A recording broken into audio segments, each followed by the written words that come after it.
يعني الذكاء الاصطناعي ليس معصوم. طبعا هذا الشخص اللي راح يخترعه الذكاء الاصطناعي لو كان عنده صوتي، حتى لو كان عنده شكل، مش حيقدر يقدم للناس طبيعة او انسانيتي.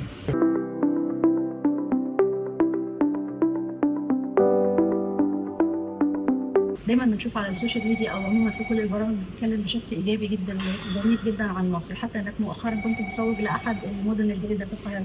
ايه سر حبك لمصر؟ مين ما بحبش مصر؟ انا اخر واحد، انا جاي متاخر. كل الناس بتحب مصر، هي مصر ام الدنيا. مصر يعني بحبها الانسان مش بس لنيلها، ارضها، ثرائها، طبيعي، خيراتها، عظمتها، تاريخها، بتحبيها لشعبها.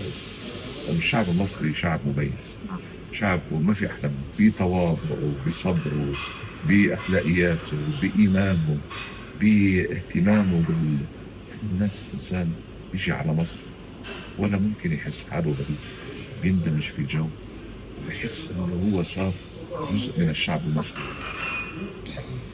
كل واحد، اجدادنا اللي اجوا على مصر نفس الشيء، كل واحد بيجي على مصر سامع خبر انه بيشرب من مية النيل. بيرجع لها مره ثانيه.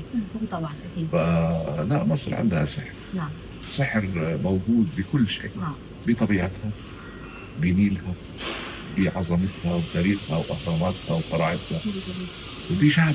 عايز اسالك سؤال، هل في واحد من القرارات اللي اخذتها في حياتك المهنيه ندمت ان انت اخذت اللي يرجع بيك الزمن مش هتاخده مره ثانيه؟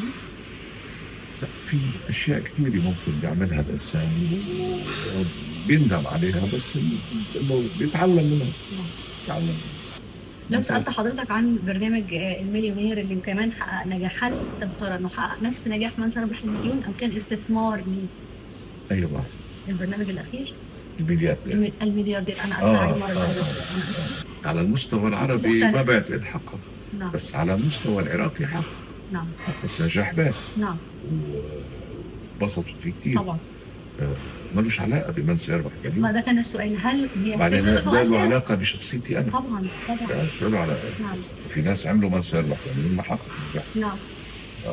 لها علاقه بالمقدم. بشخصية يعني طب بالمناسبة دي، ايه رأيك في نوعية البرامج اللي مثلا خلينا نتكلم عن من سيربح المليون او المسامح كريم، اللي هم كانوا يعني علامات فارقة في شكل الإعلام طبعا اللي حضرتك قدمتهم، في محاولات لتكرارها مرة ثانية وتقليدها، بتشوف ده ازاي؟ بتشوف دي نماذج يعني هو استثمارا لنجاحك بيقلدوا نفس نوعية البرامج ولا الموضوع مختلف؟ لا لا، هم بيعتبروا انه هذا البرنامج ممكن يكون ناجح. الآن إذا كان متعذب إنه أنا أقدمه، يطلبوا من ناس ثانيين يقدموه، بس هل تعطي نفس النتيجة؟ أكيد لا. إلى الآن ما أعطت نفس النتيجة. يعني الحقيقة نعم. بكل موضوعية صح. عم بحكي، الناس كلهم فيهم خير وبركة. نعم. وأنا بالعكس، يعني ما يعني كل إنسان بيعمل دوره وخلص يعني. نعم. وما في شيء بيضل على طول. صحيح. بيدوم على طول. صحيح. بس إنه بعد ما في برنامج حقق النجاح. نعم. اللي حققه من سيربح مليون أو اللي حققه مسامح كريم. مسامح كريم يعني بشهادة كل الناس. حقيقي صح حقيقي. والإعلام كله. نعم. خلينا نتكلم إنه مؤخرا بقى في موضوع مطروح على الساحة والخاص بالذكاء الاصطناعي، حتى سمعنا من قبل كام يوم عن أول وزيرة افتراضية في ألبانيا. شايف الموضوع إزاي؟ وهل في إمكانية يطبق في الافتراضية؟ الذكاء الاصطناعي أصبح واقع، والذكاء الاصطناعي يبشر بالكثير من الأمور الإيجابية في دنيانا، في عالمنا، عالمنا الواقعي، عالمنا الإعلامي، في كل مجالات هذه الحياة يعني. فأنا كثير فرح وكثير متفائل بهذا الذكاء الاصطناعي. كنت عم تقولي لي قبل شوي في ناس متخوفين، في ناس بيعتبروا انه هذا الذكاء الاصطناعي رح يكون في منه ضرر على ثقافتنا، على ثقافة أولادنا، ثقافة أجيالنا الطالعة. أنا بعتقد أنه هذا الذكاء الاصطناعي ليس مفروضا على أحد، وهذا ليس يعني أمرا حتميا علينا. أنت بتقدري تختاري الذكاء الاصطناعي أو ما بتختاري. أنت بتستعيني بالذكاء الاصطناعي، يعني هو أمر مفيد لكل واحد منا، سواء كنا في الإعلام أو في أي مجال آخر. قادرين نستفيد من هذا الذكاء الاصطناعي حتى نحسن معلوماتنا، حتى نزيد ثقافتنا إذا بدنا. يعني شو ما طلبتي منه هذا الذكاء الاصطناعي اللي هو زي السحر، يعني بخلال ثواني بيعطيكي اطروحه عن موضوع معين بيجيب لك تواريخ مش انت مش وارده عندك. يعني حضرتك بتستخدم الذكاء الاصطناعي؟ انا كثير فرح بستخدمه، نعم. ايه مبسوط استخداماتك؟ منه. بستخدمه بكثير اشياء. يعني ممكن اذا كنت شات جي بي تي مثلا؟ بتشات جي بي تي، يعني اذا اعتبري عايزه تستفسري عن دواء معين نعم. بالنسبه لصحتك، نعم. بقى الذكاء الاصطناعي بيعطيك كل التفاصيل، نعم. وبيسالك اذا بدك تفاصيل صح. اكثر، صح. وبيعطيكي تفاصيل اكثر، وكل ما سالتيه بيعطيكي بسرعه. نعم. يعني مش ضروري تقعدي تنتظري تقولي لا حيجاوبني بكره، صح. ويمكن اتصلت بالطبيب ما جاوبنيش على التليفون لانه مشغول. الذكاء الاصطناعي تساليه هو طبيبك، صحيح. هو تاريخ تبعك، هو جغرافيتي، نعم. هو اي شيء، اي حاجه بتحتاجيها للمعلومات عندك تلاقيه حاضر فورا نعم. بثواني.